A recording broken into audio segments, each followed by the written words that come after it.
Assalamualaikum warahmatullahi wabarakatuh. Perkenalkan, kami dari kelompok 3 yang beranggotakan saya sendiri Puja Marisa BP 1901071010, Lydia Sani BP 1901071026, Fikri Ihsan BP 1901072030 akan menyampaikan materi. Baiklah, materi pertama akan disampaikan oleh Fikri Ihsan. Assalamualaikum warahmatullahi wabarakatuh. Perkenalkan, nama saya Fikri Ihsan, BP 1901072030 dari kelas 2A D3 Akuntansi. Baiklah, saya akan menjelaskan materi tentang pengertian dari biaya. Biaya secara umum adalah semua pengorbanan yang perlu dilakukan dalam proses produksi, yang dinyatakan dengan semua satuan uang menurut harga pasar yang berlaku, baik yang terjadi maupun yang akan terjadi. Beberapa pengertian biaya menurut beberapa ahli. Pertama itu ya Mursidi, biaya merupakan sebagai pengorbanan sumber ekonomi yang berwujud maupun tidak berwujud yang dapat diukur dalam satuan uang yang telah terjadi maupun yang akan mencapai satu tujuan tertentu. Menurut Hansen dan Mowen, mendefinisikan biaya sebagai kas atau nilai kas yang dikorbankan untuk mendapatkan sesuatu barang atau jasa yang diharapkan memberi manfaat untuk saat ini maupun akan mendatang bagi organisasi ataupun bagi individu. Selanjutnya, materi yang saya akan jelaskan adalah perbedaan cost dan expense. Ada beberapa perbedaan antara cost dan expense, yaitu pertama, pada posisi laporan keuangan. Perbedaan yang paling terlihat adalah saat kamu akan menyusun laporan keuangan. Biaya pada laporan keuangan biasanya terdapat pada saat melakukan penyusunan neraca, biasanya juga memiliki wujud yang belum dapat digunakan atau hal yang tidak dapat diprediksi. Selanjutnya yaitu pada periode akuntansi. Perbedaan lainnya juga dapat dilihat dari periode dalam akuntansi. Biaya ini memiliki periode yang lebih lama atau lebih dari 1 tahun dan dianggap sebagai bagian dari pengeluaran modal. Pengeluaran modal yang dikeluarkan ini memiliki tujuan untuk mendapatkan aktiva tetap. Hal tersebut demi meningkatkan efisiensi atas jalannya operasional bisnis perusahaan namun kapasitas produk aktiva tetap. Selanjutnya, manfaat yang didapat. Dari segi manfaat yang kamu dapatkan tentu berbeda. Untuk manfaat dari biaya yang kamu dapatkan adalah pendapatan. Lalu untuk beban manfaatnya yang bisa kita dapatkan adalah penggunaan sumber daya. Itulah dari perbedaan keduanya, baik biaya maupun dalam akuntansi memiliki peran yang berbeda. Namun banyak orang yang menganggap bahwa keduanya sama. Kesimpulannya bahwa memulai perhitungan keduanya sangat mempengaruhi cara pembuatan laporan serta siklus akuntansi. Selanjutnya yaitu ada objek biaya. Objek biaya merupakan tempat adanya biaya atau aktivitas biaya. Tujuannya ialah untuk menelusuri serta memilih seberapa objektif biaya tersebut diandalkan maupun dihasilkan. Objek biaya adalah objek apapun seperti produk, pelanggan, departemen, proyek, aktivitas. Contoh, sebuah mobil merupakan objek biaya apabila kita ingin memilih biaya yang dikeluarkan untuk memproduksi sebuah mobil. Akhir-akhir ini kegiatan sebagai objek biaya, misalnya pemindahan bahan dan barang, pemeliharaan peralatan. Baiklah, saya akan melanjutkan penjelasan dari rekan saya sebelumnya. Saya Lydia Sani, BP 1901071026. Pertama adalah klasifikasi biaya. Klasifikasi biaya adalah proses pengelompokan atas keseluruhan elemen-elemen biaya secara sistematis ke dalam golongan-golongan tertentu untuk dapat memberikan informasi yang lengkap pada pimpinan perusahaan. Klasifikasi biaya terdiri atas 7 kelompok. Yang pertama adalah biaya berdasarkan unsur produk. Yang pertama, bahan langsung. Bahan langsung adalah bahan yang akan menjadi bagian dari barang hasil produksi. Yang kedua adalah bahan tidak langsung, yaitu bahan yang berperan dalam pembuatan barang produksi tetapi wujudnya tidak langsung terlihat pada barang yang dihasilkan. 3. Tenaga kerja langsung. Tenaga kerja langsung adalah tenaga kerja yang berhubungan langsung dengan produksi produk. 4. Tenaga kerja tidak langsung. Tenaga kerja tidak langsung adalah tenaga kerja yang tidak berhubungan langsung dengan produksi suatu produk. 5 adalah overhead pabrik. Overhead pabrik adalah biaya yang tidak bisa dikaitkan langsung dengan produksi suatu produk maupun jasa. 2. Biaya hubungannya dengan produksi. 1. Primer cost adalah penjumlahan antara biaya bahan dengan biaya tenaga kerja langsung. 2. Conversion cost yaitu penjumlahan antara biaya tenaga kerja langsung dengan biaya overhead pabrik. 3. Biaya hubungannya dengan volume. Yang pertama adalah variable cost, yaitu biaya yang berubah secara proporsional dengan aktivitas bisnis. Yang kedua, fixed cost, yaitu biaya yang jumlah totalnya tetap dalam kisar perubahan volume aktivitas tertentu. Semi variable cost adalah biaya yang memiliki unsur tetap dan variabel di dalamnya. Shutdown cost adalah biaya yang dibayarkan pada penutupan transaksi real estate. 4. Biaya hubungannya dengan pengawasan manajemen. Yang pertama, discretionary cost adalah semua unsur biaya yang jumlahnya bervariasi sesuai dengan kebijakan manajer pusat pertanggungjawaban.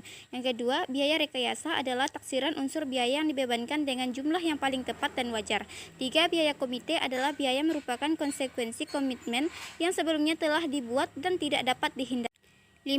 Biaya pembebanannya terhadap departemen. Yang pertama, departemen produksi adalah biaya yang digunakan untuk menghitung tarif meliputi biaya yang terjadi di departemen tersebut ditambah dengan biaya alokasi dari departemen jasa.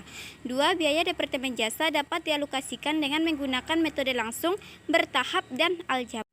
6. Biaya daerah fungsional. Yang pertama, biaya manufaktur, yaitu biaya-biaya yang terjadi dalam perusahaan manufaktur selama suatu periode. 2. Biaya pemasaran adalah meliputi semua biaya yang terjadi sejak barang selesai diproduksi dan disimpan dalam gudang dan barang tersebut dirubah kembali dalam bentuk yang tunai. Biaya administrasi adalah biaya yang dibebankan oleh bank kepada pemegang rekening di suatu. 7. Periode pembebanannya terhadap pendapatan. Yang pertama, biaya periodik adalah semua biaya yang tidak termasuk dalam biaya produk. Yang kedua, biaya produk adalah biaya yang dilekatkan pada produk tersebut di mana produk tersebut akan dijual. Selanjutnya adalah format laporan LR perusahaan manufaktur. Yang di dalamnya ada laporan laba rugi di perusahaan manufaktur tidak jauh berbeda dengan laporan laba rugi pada perusahaan komersial lainnya, di mana ada nilai pendapatan dan beban di dalam satu periode sehingga menghasilkan nilai laba atau rugi yang pada satu periode tertentu. Ini adalah pola perilaku biaya. Ada biaya tetap, biaya yang jumlah totalnya tetap dalam kisar perubahan volume aktivitas tertentu. Besarnya biaya tetap adalah dipengaruhi oleh kondisi perusahaan jangka panjang, teknologi, metode, dan strategi manajemen. Yang kedua, biaya variabel. Biaya variabel adalah biaya yang jumlah totalnya berubah sebanding dengan perubahan volume aktivitas. Yang ketiga, biaya semi variabel, yaitu biaya yang memiliki unsur tetap dan variabel di dalamnya. Unsur biaya tetap adalah jumlah biaya minimum untuk menyediakan jasa, sedangkan unsur biaya variabel adalah bagian dari biaya semi variabel. Selanjutnya adalah karakteristik biaya, yaitu yang pertama uang. Uang adalah alat tukar yang diterima secara umum. Kedua adalah hak pemakaian, yaitu hak menggunakan atau mengambil hasil dari barang atau jasa yang telah diproduksi. Yang ketiga adalah nilai. Nilai ini adalah sesuatu yang menunjukkan pandangan kita terhadap suatu barang atau jasa. Keempat adalah kondisi dan pembatasan. Yang kelima adalah unsur waktu. Yang keenam, berwujud dan tak berwujud. Dan yang terakhir adalah nilai guna atau nilai kegunaan suatu barang. Selanjutnya adalah perbedaan utama antara biaya tetap dan biaya variabel. Yang pertama, biaya tetap adalah biaya yang tidak bervariasi, sedangkan biaya variabel adalah biaya yang bervariasi. Biaya tetap adalah berdasarkan waktu, sedangkan biaya variabel berdasarkan volume. Biaya tetap adalah biaya pasti, sedangkan biaya variabel adalah biaya tidak pasti. Perubahan biaya tetap adalah per unit, sedangkan variabel berdasarkan konstanta dalam per unitnya. Contoh biaya tetap adalah sewa, pajak, gaji, dan lain-lain, sedangkan biaya variabel contohnya pengiriman material yang dikonsumsi dan lain-lain. Biaya tetap tidak termasuk pada saat penilaian persediaan, tetapi biaya variabel disertakan. Selanjutnya, rentang relevan.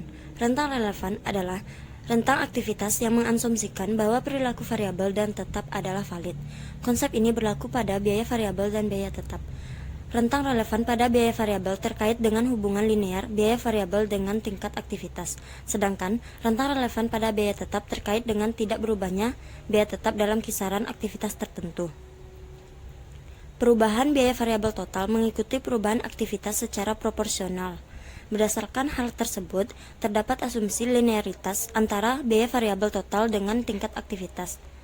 Kenyataannya, manajemen menyadari bahwa seringkali biaya variabel tidak sepenuhnya berkorelasi linear dengan tingkat aktivitas, melainkan berbeda non-linear. Rentang relevan pada grafik di atas menunjukkan bahwa ada hubungan secara proporsional antara asumsi biaya variabel total dengan tingkat aktivitas. Pada saat tingkat produksi di bawah 10.000 unit, biaya variabel tidak berhubungan proporsional dengan tingkat aktivitas. Demikian juga produksi di atas 20.000 unit. Biaya variabel total tidak berhubungan proporsionalitas dengan tingkat aktivitas. Asumsi linearitas antara biaya variabel total dengan tingkat aktivitas terjadi pada kisaran produksi 10.000 sampai 20.000 unit. Kisaran inilah yang disebut kisaran relevan dalam penentuan biaya variabel. Pada grafik 3 di atas menunjukkan kisaran relevan dalam penentuan biaya tetap. Rentang relevan ini menggambarkan asumsi bahwa biaya tetap tidak berubah meski tingkat aktivitas berubah. Misalnya, perusahaan memiliki sebuah mesin pabrik yang mampu memproduksi 10.000 unit per tahun. Asumsi bahwa perilaku biaya tetap akan valid hanya sejauh produksi perusahaan sampai 10.000 unit saja. Apabila perusahaan ingin memproduksi 18.000 unit, maka kapasitas perusahaan harus ditingkatkan dengan menambah mesin pabrik. Kegiatan perusahaan menambah satu mesin yang memiliki kapasitas sama dengan mesin pertama, maka rentang relevan akan berubah menjadi 20.000 unit. Selanjutnya, metode pemisahan biaya. Untuk memisahkan biaya tetap dan biaya variabel dapat digunakan 5 metode. 1. Metode titik tertinggi dan terendah. Merupakan suatu metode dalam menghitung biaya tetap dan biaya variabel menggunakan dua titik yang berbeda, yaitu titik tertinggi dan terendah. Titik yang dipilih adalah titik periode dan aktivitas tertinggi dan terendah. Periode-periode yang dipilih tersebut tidak selalu menunjukkan jumlah biaya yang tertinggi dan terendah. Apabila periode tertinggi dan terendah tidak sama dengan aktivitas, maka titik yang dipilih adalah berdasarkan aktivitas, karena aktivitas dipandang sebagai pemicu dari biaya. Kedua tingkat perbedaan tersebut harus berada pada rentang relevan yang karena kita menentukan biaya tetap dan variabel dalam hubungannya dengan periode waktu tertentu dan rentang volume atau kegiatan yang telah ditentukan. Di samping itu, biaya-biaya yang dipilih harus mewakili biaya normal yang dikeluarkan pada tingkat tersebut, sedangkan semua kelebihan biaya yang dihasilkan akibat kondisi abnormal harus dikeluarkan. 2. Metode scatter graph merupakan suatu plot dari biaya terhadap tingkatan kegiatan di masa lalu. Metode ini menunjukkan setiap perubahan yang terjadi dalam hubungan antara biaya dan kegiatan pada tingkat kegiatan yang berbeda. Metode ini juga merupakan suatu proses analisis sederhana yang menggunakan dua variabel. Selanjutnya, metode analisis regresi. Metode ini memisahkan biaya menjadi biaya tetap dan biaya variabel dengan menggunakan persamaan secara matematis. Metode ini merupakan pendekatan yang efektif dan sederhana untuk mengukur biaya-biaya perubahan variabel dependen yang berkaitan dengan kenaikan unit dalam jumlah satu atau lebih variabel independen. Kelebihan dari metode regresi sederhana dibandingkan dengan metode titik tertinggi dan terendah adalah di mana pada metode titik tertinggi dalam menentukan hubungan hanya melihat dua titik, yaitu titik tertinggi dan terendah saja, sedangkan pada metode ini memasukkan semua titik yang ada. 4. Metode perkiraan langsung. Metode perkiraan langsung hanya dapat dipakai pada keadaan tertentu, di mana perhitungan unsur-unsur biaya secara kuantitatif tidak dapat dilakukan karena suatu sebab. Dalam dunia praktis, memang hal ini sering dijumpai dan bahkan lebih sering dipakai oleh para perencana biaya yang telah berpengalaman dan yang ingin menghindari perhitungan-perhitungan yang sistematis. Meskipun demikian, tidak dapat dikatakan bahwa metode ini dapat digunakan begitu saja, tanpa memperhatikan data yang berhubungan. Karena itu, metode ini dapat dilaksanakan dalam dua bentuk. Pertama, berdasarkan perkiraan pihak yang terlibat langsung dan bertanggung jawab di dalam proses produksi, dan yang kedua, dengan berdasarkan pada analisa data historis dan kebijaksanaan manajemen. 5. Metode diagram pencar. Yang pertama kali harus dilakukan dalam metode diagram pencar adalah mengumpulkan data dari sejumlah biaya-biaya masa lalu pada tingkat kegiatan. Kemudian data tersebut digambarkan dalam grafik dua sumbu vertikal atau sumbu Y untuk menggambarkan biaya, sedangkan sumbu horizontal atau sumbu X untuk menggambarkan tingkat kegiatan. Selanjutnya, estimasi biaya. Estimasi biaya adalah perhitungan kebutuhan biaya yang diperlukan untuk menyelesaikan suatu kegiatan atau pekerjaan sesuai dengan persyaratan atau kontrak. Estimasi biaya dibedakan menjadi dua, yaitu estimasi biaya konseptual dan estimasi biaya detail. Estimasi biaya konseptual adalah estimasi biaya berdasarkan konsep bangunan yang akan dibangun. Contoh, untuk membangun sebuah rumah sederhana seluas 70 meter persegi, belum ada gambar dan rencana serta spesifikasi, biaya satuan rumah sederhana adalah 750.000 per meter persegi. Maka, biaya total atau biaya konseptual adalah 70 meter persegi dikalikan dengan 750.000, sama dengan 52.500.000.